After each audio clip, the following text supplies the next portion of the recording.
회생 채무액은 5천만 원이고 지인에게 빌려준 금액이 9천만 원 있습니다. 대여금을 청산가치로 인정돼 변제율이 낮을 것으로 예측되는데요. 형사고소 준비 중인데 개인 회생 진행에 득이 될까요? 말주변이 없어서 설명이 충분치 못하네요.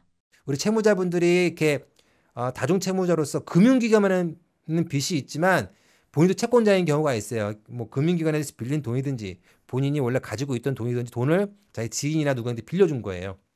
근데 내가 지인에게 돈을 빌려주고 나서 개인회생을 신청하면은 이 지인에게 내가 돈을 빌려준 거 채권이잖아요. 개인회생을 준비하고 있는 본인 입장에서는 채권인데 그게 재산이에요. 재산. 채권은 누구한테 돈을 빌려줬다.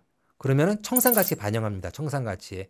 청산가치가 높으면 변제금이 높아지잖아요. 청산가치가 문제가 안 되는 경우도 있지만 청산가치 높으면 변제금에 영향을 미친다. 그런 경우에 형사고소를 준비 중이다는 거예요. 이게 무슨 말이냐. 내가 누구한테 돈을 빌려줬는데 이것을 청산가치에 반영하지 않으려면은 이 돈을 빌려준 돈을 향후 뭐 몇 년간은 받을 가능성이 없다. 회수 가능성이 없다. 이걸 소명하면 청산가치에 반영하지 않아도 돼요. 그건 이제 쉬운 방법이 내 돈을 빌려간 그 사람이 회생이나 파산을 하는 거예요.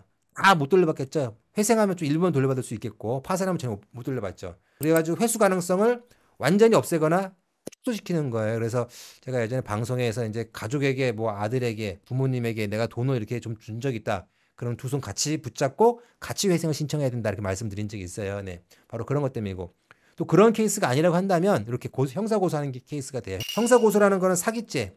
나한테 돈을 빌릴 때 갚을 능력이 없으면서도 나를 속이고 돈을 빌려갔다. 뭐 이런 거지. 이게 사기죄니까.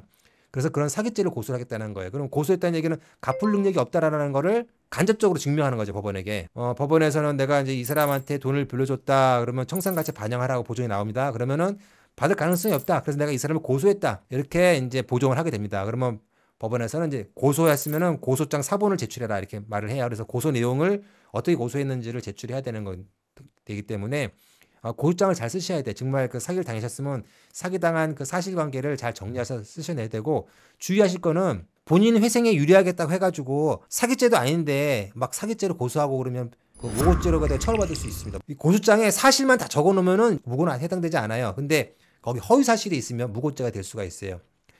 이게 허위인지 사실인지 증거가 전혀 없어. 그럼 본인도 약간 위험한 거예요. 왜냐면 고소 내용 사실이라고 증명할 수 없으니까. 그래서 가능하면 본인이 증거가 있는 사실만 기재해가지고 고소하시는 게 좋습니다. 네. 빌려준 9천만 원 때문에 그 형사 고소 하시는 거 맞고요. 다만 고소하실 때 허위 사실이 들어가지 않게끔 증거가 없는 사실도 가능하면 안 쓰는 게 좋아요. 가능하면 증거가 있는 사실을 이제 또 기재해서 하시면 되겠습니다.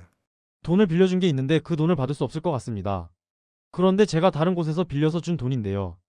때문에 저도 개인 회생을 준비해야 할 것 같습니다. 그러면 저도 형사고소를 진행해야 하나요? 돈은 3년 전에 집을 담보로 2억 원 정도를 빌려주었습니다.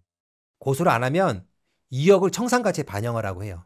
청산가치가 2억이면 엄청나게 그 변제율이 많죠. 그 고소를 해야 되고 근데 고소하는 게 예를 들어서 고소장도 써야 되고 어디 뭐 누구한테 맡기려면 돈도 들어가고 뭐 고소하려면 또 생각도 많이 해야 되니까는 좀 가급적 안 하고 싶다 그러시면 하지 않고 일단 신청하셔도 돼요.